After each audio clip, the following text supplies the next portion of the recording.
Hi everybody, this is Michael Hildebrand and I'm your host on the Sleeptrust podcast, where I'm talking about how to gain back trust in your ability to have a superb sleep again. In this week's episode of the Sleeptrust podcast, we are going to talk about aging. And in particular, we're going to have a look at how aging affects our sleep duration, our sleep quality, and everything else around that I've found to be interesting for us. To not blow up this podcast completely, I decided to narrow down the view to the adult side of things. And maybe if you want me to do so, I'll have one about the toddler, infant, teen side. Then drop me an email at sleeptrust.eu, podcast@sleeptrust.eu, sorry for that. And I'll consider to do a future episode on that then too. But for now, we're going to focus on the adults. So first off, let's listen to what the National Sleep Foundation sets out there for us. And this is, I'm going to read it for you. It is a common misconception that sleep needs decline with age. In fact, research demonstrates that our sleep needs remain constant throughout adulthood. And I've found that to be really interesting for two reasons. First of all, my own experience kind of suggested that the older you get, at least if you get into your 70s, people tend to need a little bit less sleep. But that does not seem to be true because the National Sleep Foundation does do their research quite well, fairly well. And the second thing that I double-checked for us, is to have a look at what the National Sleep Foundation recommends us adults to have on sleeping hours. So what they say for adults is that we should have 7 to 9 hours of sleep, but when it comes to older adults, they recommend 7 to 8 hours. So we've got a slight decline there on the top line, and they've got a second category that is a maybe appropriate amount of sleep. And if you look at that, or we look at that right now, it's for younger adults, they say 6 hours may be okay too, and up to 11 hours. For adults, it's also begins at 6 hours and goes up to 10 hours. That seem to be appropriate depending on our constitution and our personal situation and genes and everything around that. But for older adults, they also lower the bottom line. So it begins at 5 hours, 5 to 6 hours of sleep may be appropriate, and it goes up to only 9 hours. So there is a slight decline in these numbers that not 100% match with the statement we heard before, but it's I think, generally speaking, we can say, okay, we get the concept. It is supposed to be somewhere in the range. We're not expecting major changes. So let's just state it like that. No matter what age you are, if you feel that you're insecure about how much sleep you need, if you're getting too much or not enough, I have a podcast series, it's number 8 out there, that you can listen to, that you're kind of getting... We're getting a little bit more into detail when it comes to these numbers. And you can also download a cheat sheet and a way to find out how much sleep you really need to find your sweet point of sleep. So check it out. You'll find it at sleeptrust.eu, and you'll find the cheat sheet in the show notes there.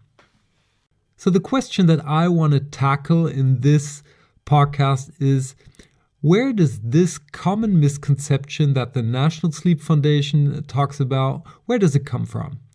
And doing my research, I found 2 aspects to be mainly responsible for this. And let's start off with the first one. The first one is kind of a changing sleep architecture. So we talked about the circadian rhythm a couple of podcasts ago. And looking at this, we all have our built-in inner clock when we get tired, when we go to sleep, how long we sleep, when we wake up. All of this is kind of built in. When we get older, then this pattern can change. So it can happen that we get tired earlier and that we want to wake up earlier. That doesn't have an impact on the sleep duration, but it simply has an impact on when we go to bed and when we wake up. And the second thing around this is when we do not have to work at some point in life, when we're getting elder, we may also start to have a nap after lunch, which is not really uncommon. So you have a nap, and if you sleep for an hour, 1.5, something around that, then you're getting one full sleep cycle that you may not need at night anymore. So these are basically changes in the sleep architecture. You're breaking up sleep, or you're just going to bed earlier, waking up later, that do not have an impact on the sleep duration, but could leave us with the feeling that we get less sleep. And there's another thing I want to add that is quite important, and I almost forgot to do so. So this is, when it comes to the sleep architecture, of course, this is the sleep stages that we walk through in every sleep cycle. So we're going from light sleep down to deep sleep and up to light sleep again. And eventually we're going to end up in REM sleep, which is the dream sleep. And you will often find out there that people write that the amount of REM sleep that we get when we get older reduces. The same is also being written for deep sleep, but I didn't find clear evidence about this. The best study I found, and I'm going to link it to the show notes, is one that had a look at the REM sleep. And with healthy people, with the age of 19, we get 21.7% of REM sleep. When we get 40, the results of this study indicate that we get 21.3%, which is in that range. With 75 years of age, it drops to 18.8%. And you could think there's a trend building up here, but with 85 years of age, it goes up to 20.4% again. So I think it's fair to say there's no clear trend that indicates that the amount of REM sleep really reduces. And I didn't find any that good evidence about the deep sleep. I'm going to have a look at that in future. I'm sure there are going to be studies out there that have a good and intense look about that. But at the moment, I would say sleep stages tend to keep the same. And this brings me to the second big block that is probably mainly responsible for the misconception out there that we think or believe that we need less sleep the older we get. And this can be attributed to physical and psychiatric illnesses that simply increase, or at least the likelihood of getting something like that increases the older we get. And with that along comes a medication that has an impact or can have an impact on our sleep duration, our sleep quality, and everything around that. And funny enough, the main reason for disrupted sleep when we're aging is not even related to these illnesses, but it's related to snoring. 90 million Americans relate snoring to their primary cause for disrupted sleep. And 37 million of them even say that this happens and occurs on a regular basis. So walking through all of that information, I think it's fair to say that we probably need a similar amount of sleep as we age, but that we more frequently do not get the amount of sleep because of the circumstances. And with that, I think it's time to wrap up this week's episode of the Sleeptrust podcast. The National Sleep Foundation tells us that it is a common misconception that we need less sleep when we age.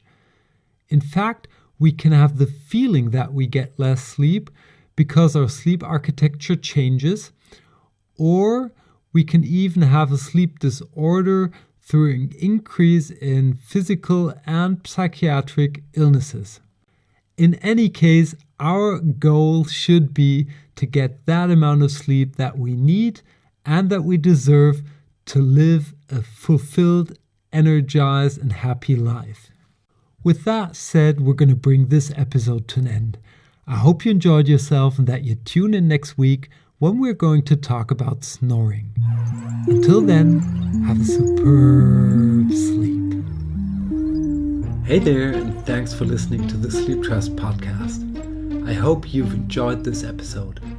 If you want to get further information on this podcast or material that will help you to gain back your sleep trust, please check out sleeptrust.eu. That's sleeptrust.eu, where you will get lots of information around sleep. And here comes some legal stuff. Everything on this podcast is my opinion only, so do not take it as an advice, as I am not a doctor, nor have I considered your personal situation. If you feel that you need medical advice, please consider getting an appointment at your doctor of trust.